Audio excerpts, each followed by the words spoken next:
Histoire au coin du D20 présentée par Nurgle et Gilus, nos meilleures histoires de jeux de rôle. Donjons et Dragons, édition 3.5, le premier épisode que l'on a fait. Une histoire qui vous dit que contrairement aux jeux vidéo, dans un jeu de rôle, l'aventure n'attend pas. Sinon, il y a quelqu'un qui meurt. Publication initiale sur YouTube en mars 2013, avec une musique d'intro et d'outro par Maxime Lenoz. Alors, bonjour ou bonsoir si vous êtes à table. Ici, c'est Zone Geek. Spécial. Oui, histoire au coin du Histoire D20. au coin du D20. Spécial Finlande. Ouais, il fait froid. Aujourd'hui, il fait chaud en Finlande, enfin en Laponie plutôt, puisqu'il ne fait que moins 20. Ouais, hier il faisait moins 27. Voilà, hier il faisait moins 27. Et donc on se les gèle, mais rien ne nous empêchera de faire notre émission. Et donc aujourd'hui, Gilles, de quoi parlons-nous? Ah oui, la bière du jour. Oui, la bière du jour. La Carou. Carou, ça veut dire ours. C'est la bière des ours. Oui, vous avez pas très bien voir, mais c'est pas grave. Là-dessus, Donc, à moins 20. Oui. cher Gilles. Ah, bien sûr. Votre bonne santé. Et à votre bonne La santé. Pérodu. Rien que de garder ses mains en dehors fait déjà très froid. Donc, le sujet du jour. Ben, on a hésité sur plusieurs trucs, mais il y a un machin dont je voulais parler depuis quelques temps, c'est la dernière partie, donc un truc récent pour une fois, de Donjons et Dragons qu'on a fait. Parce que le jeu de rôle qu'on fait pour le moment, c'est Donjons et Dragons, que j'ai lancé comme ça, parce que c'est tellement facile à lancer. Et la dernière aventure, le scénario, il y a un combat qui a tellement foiré que je crois qu'il faut en parler. Oui. C'était un de ces grands moments de jeu de rôle, mais Grande solitude. un grand moment de solitude. Pour mettre les choses en place. Donc, nos aventuriers, entre autres, le barbare, Ouais, Ragnar le barbare. c'est Ragnar moi. le barbare, sont... voilà, déjà, ça commençait bien. Ils sont dans une énorme ville, la plus grande ville du monde, qui est une espèce de Rome 10 fois plus grande, et ils ont des problèmes avec des hommes lézards qui sont dans un culte bizarre. Or, à une aventure, leur copain, ils ont un copain qui était un Githyanki. Ouais, je l'ai toujours... Pour ceux qui connaissent Donjons et Dragons, un Githyanki, c'est un être qui vient, une espèce de pirate qui vient de l'espace astral, mais lui s'était fait virer de l'espace astral parce qu'il était trop gentil. Voilà, c'était notre copain l'extraterrestre. Et donc, c'est un copain extraterrestre, exactement. J'aurais mis musique de X-Files et tout, mais bon. Et donc, il se fait enlever, leur copain. Et je ne sais pas ce qu'il leur a pris. Probablement une histoire Attends. d'abus de bière. Il faut que je raconte. Notre copain l'extraterrestre se fait enlever par les hommes lézards qui veulent le bouffer. Et donc on apprend ça tard le soir, en revenant de nos aventures précédentes.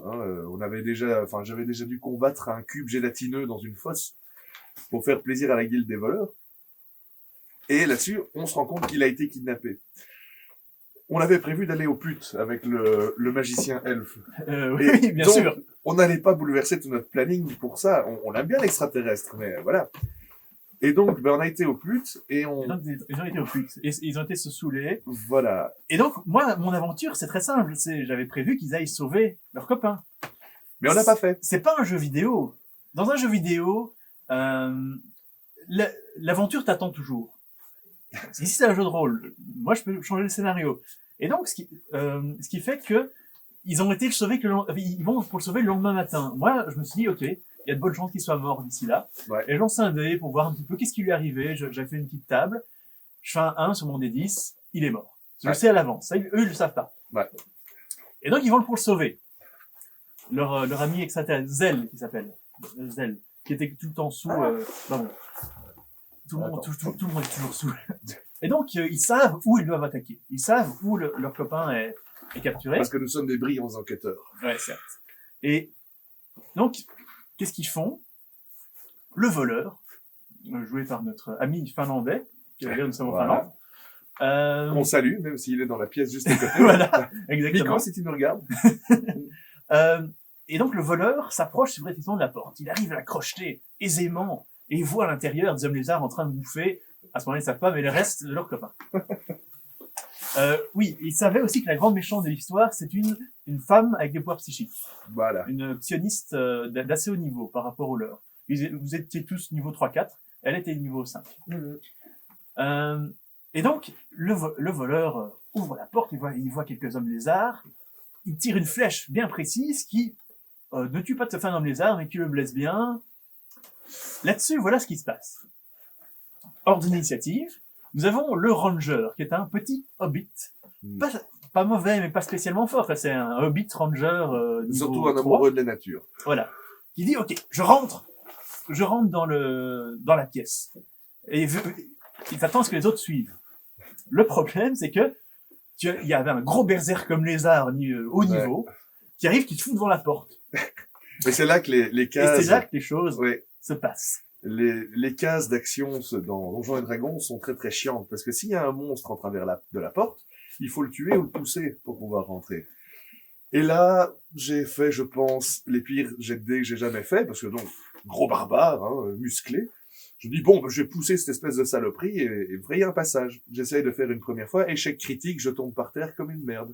Il s'étale, d'autant plus que, si vous connaissez un petit peu les cases de Donjons et Dragons, sur là où il y avait la porte, il y avait le voleur aussi. Oui. Donc, à chaque fois quand il essaye de passer, il pousse le voleur qui le fait trébucher. Enfin, c'était le bordel intégral. Exactement. Et donc, il y a juste une personne dans la pièce. Voilà. C'est le ranger. Le ranger est en train d'affronter tous les hommes lézards. Tous les hommes lézards, d'un coup. Pendant que nous, on ne comprend pas comment est-ce qu'on peut rentrer dans cette maison. On n'a même pas pensé à essayer de faire le tour, voir s'il y avait une porte de derrière. Alors, ce que j'adorais, c'était une personne dit, ok, je défonce la fenêtre. C'était le magicien. Le magicien, avec Fais un son jet de épée à la force. con. Raté. Donc, deuxième fois, j'essaye de passer l'homme lézard. Échec critique, parce que Nouvel sinon, échec critique. c'est pas drôle. Il s'étale. Je retombe par terre. En en plus, blessant. il se prend des attaques d'opportunité, il se fait griffer par l'homme lézard à chaque fois. C'est un gros balèze. Et donc, là-dessus, mais je crois qu'il en a quand même tué quelques-uns, notre ami le Hobbit. Du moins, en tout cas, il a survécu.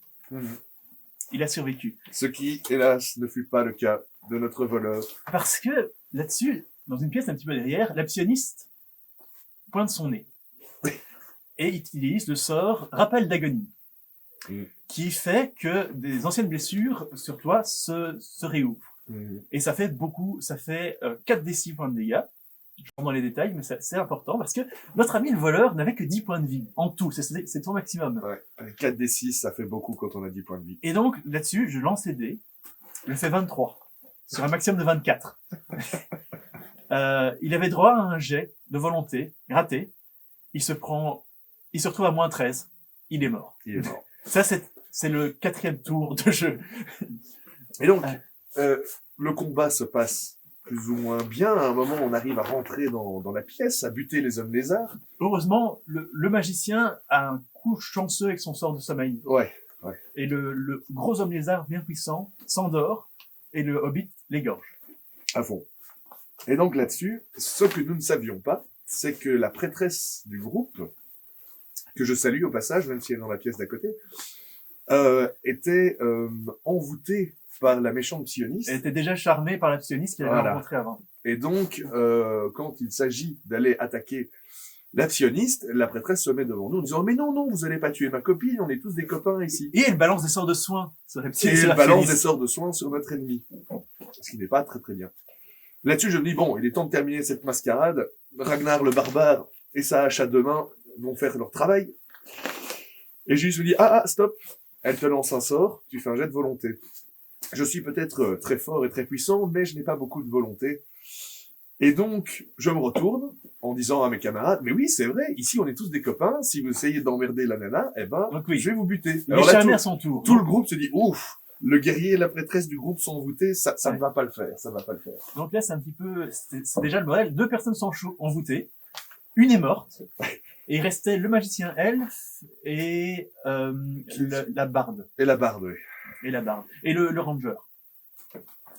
Donc, qu'est-ce qui se passe là-dessus? Heureusement, le ranger arrive précisément à dire, mais oui, Ragnar a raison, il arrive, je fais des jets psychologiques. Le barbare fait des jets de psychologie. Évidemment, il les rate. et donc, il arrive à se faire embobiner par le ranger. Pendant ce temps-là, la psioniste, elle s'était tirée. Elle s'était barrée de loin. Heureusement, l'elfe avait bien utilisé ses sorts. Nous saluons d'ailleurs notre ami Moustache, que vous avez peut-être déjà vu. Oui. Et il grimpe sur la maison. Avec ces sorts de pattes d'araignée. Non, mais il a bien assuré sur ce coup-là. Il faut bien le dire. Et du toit, il voit la bonne femme qui se barre. Il utilise un de ses parchemins, immobilisation. Elle tombe tel un caillou. Tel un Caillou. Voilà. Ou un bout de glace. Oui, ou un peu de glace. C'est vrai que, oh, putain, on se les gèle! Quand même. Et donc, je ne sais plus comment elle a été tuée, exactement. Alors, ce qui s'est passé, c'est que tout le monde arrive de son côté, mais dont 2 personnes qui sont charmées par elle. Ouais. Le ranger a pris le risque d'attaquer la bonne femme. Toi, tu l'as attaqué. Ouais. Il l'a raté, heureusement, parce Heureusement. qu'en un coup, il le En- tuait, quoi. Un barbare avec 18 ans force et une hache de maître, ça fait très mal. Ah, il est méchant. Donc, elle est morte. Les gens qui étaient charmés ne sont plus charmés. Mais les choses ne s'arrêtent pas là. Notre malheur n'était pas encore terminé. Donc, ils retournent à l'intérieur, ils fouillent, ils cherchent leurs trucs. Rageux, oui, ils trouvent les restes de leur ami Zell. Ils avaient mangé, on a juste retrouvé une main de notre ami Zell. Et d'ailleurs, vous n'avez toujours pas retrouvé la tête. Et on n'a pas retrouvé la tête. Et donc, je reprends Mais le flambeau. sans compter que, chose habituelle pour le magicien elfe, il mutile les corps, les balance des tripes partout, et retourne une table et met les têtes des Oui, hommes voilà. lézards sur les Mais- pieds de la table. Je me souviens, Moustache a dit, on va faire un exemple, on va couper les têtes des hommes lézards, on va les planter sur les chaises et sur les tables. Donc, c'était un véritable massacre répugnant quand les gardes sont arrivés, Quand les gardes sont attirés arrivés. par le raffut. Et donc, 4 gardes, je pense, Oui. arrivent en disant, mais qu'est-ce que c'est que ce bordel? Qu'est-ce que vous avez fait? On est tous couverts de sang. Et Mais là-dessus, je précise un détail, les hommes lézards sont des citoyens comme les autres. C'est Ouais. pas, dans cette ville, tout le monde a le droit d'être citoyen, et donc il y a des races assez bizarres, et donc les gardes ne se disent pas, oh, ce sont des monstres, ouais. vous allez les tuer, donc les gardes ils sont méfiants là. Et donc, là-dessus, moi je joue mon barbare et je dis je vais faire une petite prière pour notre ami le voleur qui est mort. Donc je mets hache, pomme en terre Le ranger fait et pareil. je commence à prier corde, puisque ça peut pas être chrome, mais c'est corde dans ce jeu. Le hobbit fait pareil et notre ami la barde qui a beaucoup en charisme commence à faire du roleplay J'adore. en Donc disant oui mais vous savez il y a déjà eu des attaques d'hommes lézards et il y avait une attaque de lézard la veille, et elle joue là-dessus, elle dit oui, vous savez, Elle vous est- vous souvenez ceux qui ont attaqué. Oui, pardon. elle est en train de faire un roleplay Très- impeccable. Très beau. Impeccable.